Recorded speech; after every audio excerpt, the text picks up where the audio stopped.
ketemu dengan gua Not Slim Boy. Gua ada di rumah salah seorang dari kita yaitu Rindra. Ini apartemen bukan milik keluarga ya, milik pribadi. Amin. Dan gua ditempatin oleh 3 orang. Kita berempat ada di sini. Gua ada di kediaman Rindra. Dia dengan sangat generous meminjamkan apartemennya untuk menjadi lokasi syuting. Dan gua bukan meminjamkan karena ini equipment dari gua. Harga sebut dong. Ya, jangan. Dan gua ditemenin 3 orang sahabat gua ya, gua ngaku sahabat kalau di depan lo ya. 3 orang teman gua yang memulai bersama-sama stand up. Ada Aco, ya kan? Oke. Ya, tepuk tangan. Nanti kita lalu ada Rindra sebagai tuan rumah. Dan gua sebagai tuan rumah acara, dan last but not least ada Adriano Colby ya. Fungsi masing-masing. Gua sebagai penyedia equipment dan gua yang akan upload, Rindra sebagai penyedia akomodasi, Aco sebagai crowd gathering, dan Adriano Colby sebagai study case. Jahat banget gue ya. Penjaga kualitas. Oh, keren. Dan kalau dibilang kita adalah senior dalam dunia stand up comedy, mungkin bisa dibilang kalau dari sisi waktu kami memulai duluan. Aco dan gue memulai di hari yang sama, Rindra beda seminggu, mungkin Adri beda 2 minggu. Tetapi ternyata awal yang beda seminggu 2 minggu itu mempengaruhi sampai akhir scene ya. Mempengaruhi ininya, feature perjalanannya. Gitu ya. Jadi ternyata seminggu itu adalah sesuatu yang luar biasa. Kalau menurut gua nih, kita mulai dari Aco dulu. Cok, lo mau mulai dari bareng ya? Kita bareng ya di Comedy Cafe ya, komedi canda itu ya. Dan kayaknya dijalankan secara nggak serius juga bercanda gitu. Ya, namanya juga komedi, Pak. Jadi itu adalah cafe yang terlalu bercanda ya. Iya. Waktu itu kalau nggak salah juga WC-nya juga ngalir terus akhirnya. Bangkrutnya karena itu kayaknya. Iya. Di Kemang tuh nggak bisa dong jualan dengan cara Ya airnya nyalain terus. Mendingan nyalain AC terus, jangan air terus. Jualan di kampung rambutan nggak masalah begitu, men.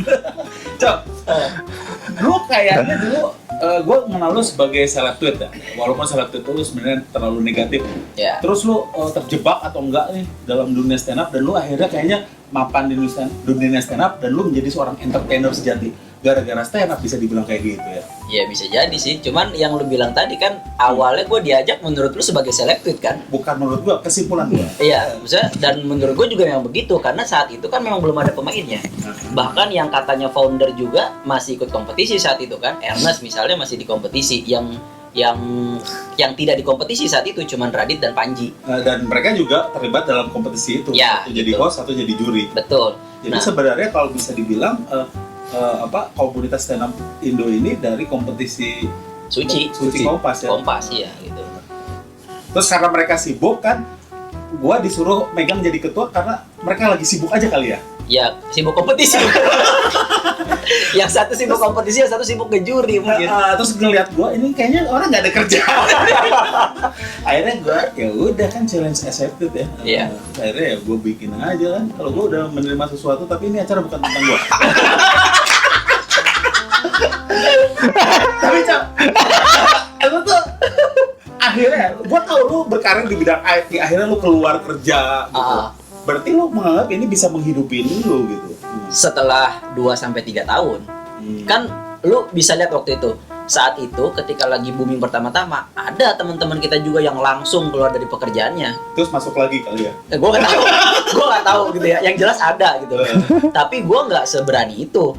Karena dari awal juga maksud gue, background gue juga bukan di komedi, bukan di seni gitu kan. Dan gue belum pernah punya riwayat bekerja di bidang seni juga. Tapi gue sih gue jalanin sambil ngantor. Sampai gue mulai hitung-hitungan, kayaknya sekarang udah enak nih kalau misalnya harus gue lepas. Ya udah, karena kadang-kadang ada peluang yang nggak bisa gue barengin. Kalau dulu mungkin awal-awal gue masih bisa gitu, kayak pulang kerja ke Metro syuting gue masih bisa. Karena yang manggil baru 1 TV. Sekarang udah banyak ya? Ya banyak lah, 2. Artinya udah jambak lah ya? Iya, dia udah lebih dari 1 lah. Enggak, 3 sama Indosiar sekarang. Oh iya, 3 sama Indosiar. Kompas, Indosiar, dan Metro ya. Ya. Jadi lo mah siapa yang manggil duluan? Siapa aja. Oke ya, jadi nggak ada keterikatan ya? Nggak ada. Sekarang buktinya dipanggil oleh Not Slim Boy TV, lo dateng Datang. aja. Padahal dibayar pizza ya kan, datang gua. Yang bayar juga ya, Din. Yang bayar Rindra gitu. Ini yang lo sebut tadi lihat nilai historik, bukan lihat opportunity. Ini panggilan. Lu tuh pancing dari acara ini. Ini tuh masih setup. Ini masih setan ya. Kalau gua tuh tahu lu ya masuk ke sini dalam rangka riset S3 lu yang marketing di UI. Lu mau pelajari bagaimana market dari stand up comedy. Ini gua sedikit persingkat, akhirnya lu nyerah karena ternyata market size dari stand up comedy ini tidak begitu layak untuk dijadikan sebuah study case S3. Iya, value-nya terlalu kecil waktu itu. Kecil. Iya. Sampelnya nggak cukup. Kalau sekarang menurut lu masih terlalu kecil nggak?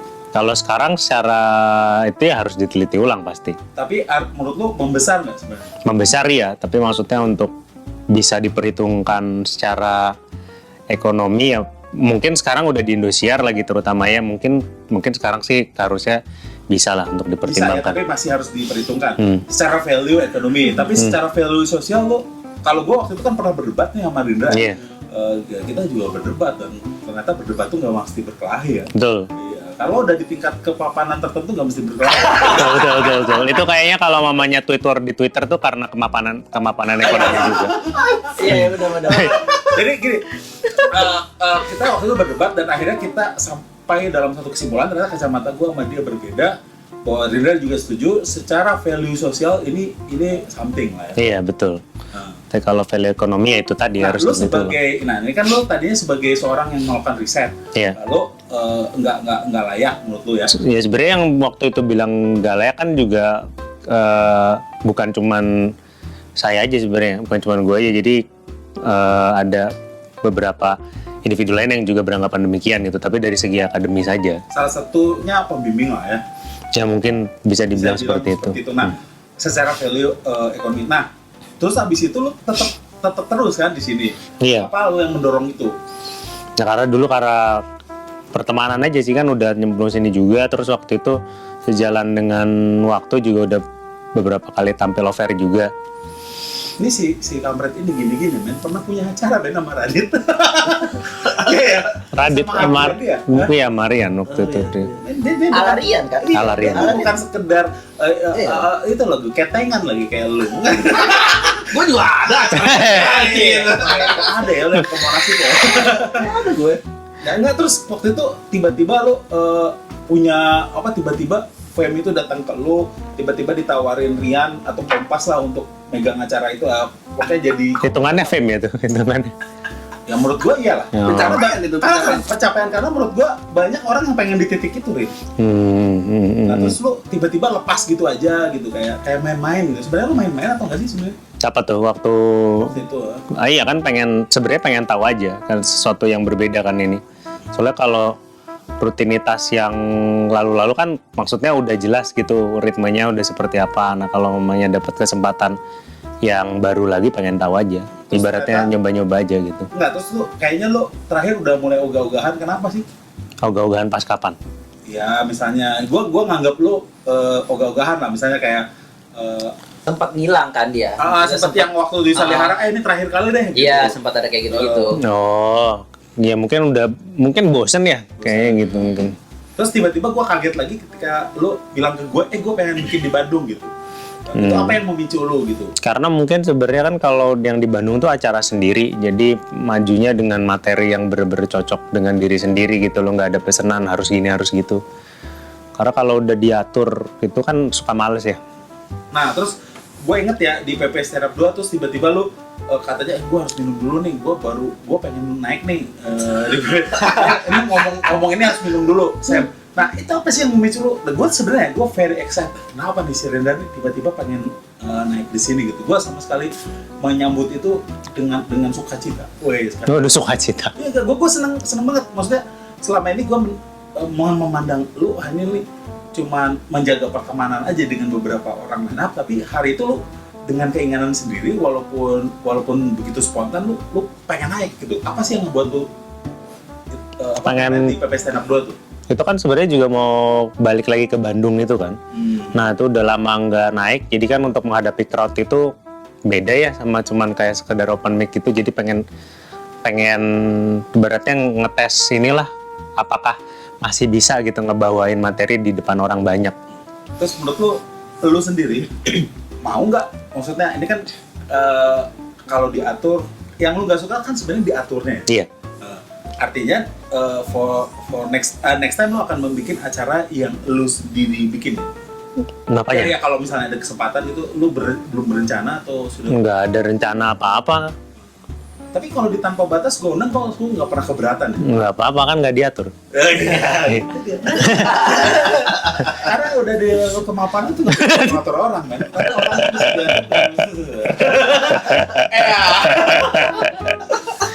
Ini sponsor harusnya Agung Podomoro. Oh iya betul. Dede ya. Ini serius nih. Gue tuh ketemu lu ya, dan itu memutarbalikkan pandangan gue sama dulu kan ada semacam dikotomi ya sebenarnya, bahkan sampai hari ini bahwa Dugem aja ada dikotominya ya. Dikotomi Dugem itu kota sama selatan. Iya. Ada kastanya. Iya, ada kastanya. Top spendingnya tuh di kota. Betul. Gitu. Begitu anak selatan itu datang ke sana, basian tuh dia ya cuman basian doang di sana.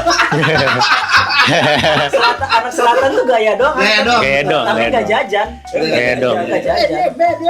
Iya. Sebenarnya gini, anak kota juga yang berantem itu kalau di kota itu kalau udah di level gangster gitu. Iya. Kalau anak maminya kalau di sana gitu, kalau pulang jaga dari Roxy mereka happy nggak pernah berantem gitu. Iya betul. Yang jaga-jaga di Roxy gitu. Tapi gue sekalinya ke selatan gitu, hanya ada orang yang lagi berantem padahal dugemnya aja dibayarin mama gitu kan. Iya. Dan gue tuh kayak Ya kan itu kan kalau mamanya berantem itu muncul di tingkat kemapanan ekonomi yang belum mapan. yang mapan orang tuanya. Nah iya mapan orang tua. Kalau di itu kan punya toko udah mapan biasanya. Jadi kalau happy aja, berantem males lah nggak usah. Gitu ya. Iya. Nah, maksudnya gini, Adri dan Rinda tuh dari latar belakang yang hampir sama gitu ya, dari selatan gitu, anak 70, anak Al-Azhar, Kemang gitu kan. Ya artinya gitulah, anak Aliksar, apa? Ali kelas dulu, tapi nggak ali kelas itu nggak penting ya, itu udah sampai sekarang juga sekolah jelek gitu, jadi nggak usah terlalu banyak dibahas. Di sekolah orang kaya. Gitu. Nah, terus iya mungkin ya. Adri tuh kayak pengen bahwa kayak nggak tahu ya kebenaran atau enggak, kayak ini gue tuh hidup kayak gini ya karena gue anak selatan gitu. Bener nggak sih? Ada. Ya benar. Maksudnya dalam pemilihan materi. Ya, dalam pemilihan materi gitu ya. Jadi maksudnya gini, bahkan lu juga ternyata ya kalau Aco gitu kan masuk stand up comedy, akhirnya dia menemukan uang gitu kan. Artinya lu dapat sesuatu yang baru ya, penghasilan yang baru, dan dia bisa, menurut gua lu memperbaiki taraf hidup lu lah ya. Iya. Bisa dibilang ya, gua I'm happy for your life ya. Thanks. Kalau si Adri itu kayaknya aja yang dia, gue pernah ngobrol sama dia, I love stand up gitu, ya kan? Yang bagi Rindra itu value ekonominya tidak terlalu cukup untuk dijadikan riset S3 dia gitu. Gimana gitu? Lu mencintai sesuatu yang salah nggak sebenarnya? Ini yang mana dulu nih? Ini yang mana dulu nih? Gua anak selatan apa? Kan lu tuh masuk anak selatan terus masuk stand up. Nah, terus lu tuh kayak nyari jati diri lagi gitu. Padahal lu umur udah berapa gitu? Enggak, karena beda background. Jadi kalau gue kebetulan backgroundnya periklanan, gue penulis iklan. Jadi gue penulis iklan dari tahun 2006. Lama lah ya. Lama. Jadi, nah, gue tuh udah bosan gitu, kayak gue bosan di proses kreatif gitu, kayak kreatif on demand lagi. Ya kreatif on demand tuh. Kreatif on demand. Betul. Pasti itu. Enak banget. Jadi kayak gue pengen datang ke tempat yang ya udah gue bisa jadi gue nih, tanpa harus gue pengennya gini, ntar kalau idenya kayak gini orang ngerti nggak, ini kan harus ditonton rakyat Indonesia. Dan lu temuin itu di stand up? Betul. Jadi gue datang tuh emang udah, gue nggak peduli deh se-Indonesia nggak suka sama gue udah sering bikin yang Indonesia suka sama gue gitu. Meskipun nggak tahu siapa yang bikin ya. Apa contoh iklan yang lu bikin apa? Sampurna itu buatan gue banyak lah. Fresh and Flag dulu pernah megang, XL pernah megang, Telkomsel berapa tahun megang. Maksudnya tau nggak Telkomsel 40% punya Singapura, tahu lah ya. ya jadi gitu, gue masuk bener-bener ya. Kalau lu bawa kayak ini anak Jakarta Selatan tipikal itu ya, karena emang gue nggak berusaha jadi orang lain, nggak berusaha untuk ya udah yang kehidupan realita yang gue dapetin ini ya itu yang mau gue present, udah gitu doang. Dan akhirnya lu gue rasa lu punya kemauan untuk mengendalami sesuatu juga setelah stand up ya. Maksudnya mendalami apa nih? Ya maksudnya mendalami tentang filsafat, mendalami. Oh ya itu akhirnya layer itu jadi kebuka gitu pada saat udah abis nih ya, udah tentang pacaran apa nggak ini nggak itu, lama-lama lu kayak otak lu kayak pengen kemana Jadi gitu. Rindra sama gue udah baca Chomsky dari lama dan udah mulai meninggalkan itu, lu mulai Baru, suka ya. betul. Nggak apa-apa lah, nggak apa-apa. Gak apa-apa. Rindra selalu membela. Padahal kalau di belakang dia tuh nginjek lu ya. Coba percaya sama siapa? Dia tidak infrared Iya. Belanda. Iya. Tapi gini loh, ini Adri ini menemukan tingkat spiritualitas yang lain gara-gara stand up, men, bukan gara-gara agama, bukan gara-gara Oh, gara-gara stand up. gara-gara stand up. Ada anjing nih. Gua nggak tahu apakah ini akan membuat Ini kayak tadi ini membosankan atau enggak. Mungkin yang dia maksud kayak terapi gitu loh. Iya, Ya kan? Kayak misalnya kalau misalnya lu sedih, Berarti ketawanya aneh. ya, Rindra juga berubah loh. ya kayak orang kalau lagi sedih gitu kan. Terus biasanya kan kalau kayak cewek bisa aja dia kayak yang curhat sama orang. Tapi kan nggak semua orang bisa yang kayak gitu. Ada juga yang terapinya dengan cara nulis. Nah mungkin dia menemukan Iya. peace-nya itu dengan cara ngeluapin semuanya itu gitu. Jadi setelah dia udah luapin semuanya, dia ngerasa ya udah gitu. Udah habis. Udah kelar gitu. Istilahnya kesenian nih liberasi yang sesungguhnya gitu. Padahal lu bebas jadi lu siapa, keresahan lu apa, ada apa. Nah, pada saat itu gua ya kondisi psikologis gue gitu, gue punya fear dalam hidup dan itu tuh karena gue materinya selalu personal ya. Akhirnya gue nggak ada cara lain untuk oh ya inilah yang gue bahas, harus fear gue yang gue bahas. Dan setelah lu bahas bertahun-tahun, lama-lama tuh lo di mental lo kayak berarti gue nggak perlu lagi takutin ini. Gue ada perjalanan spiritual itu dalam stand up ya. Adri ini lucunya dalam stand up ini dia ada beberapa nilai hidupnya yang ditemukan gara-gara stand up gitu. Iya. Ya, itu sesuatu yang luar biasa kalau gue nggak ada.